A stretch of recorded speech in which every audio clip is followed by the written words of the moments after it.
Қазақ халқының ұлттық мәдениеті мен әдебиетінің қалыптасу даму кезеңінде өшпес өнеге қалдырып, рухани болмысымызды жетілдіру жолында таусылмас терең тағылым көрсетіп, әдебиет әлеміне ұлттық нәр сан қырлы нақыш сыйлаған жазушылардың бірегейі Тыныбай Нұрмағанбетов. Жазушы қаламынан туған сан саналы шығармалары қазақ халқының басынан өткерген тарихи кезеңінің, өз заманының өгейкесті мәселелерінің талай тылсым тұстарынан хабардар етеді.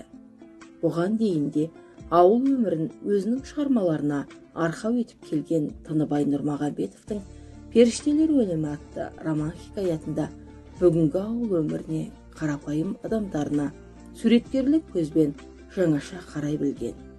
Автор шығармасында өмірдің боямасыз ауыр кезеңін шынайы суреттей келе, өзінің жеңіл жібек юморы арқылы қалай десек те өмір өз ағымен аға беретінін оқырманға әдемі жеткізеді.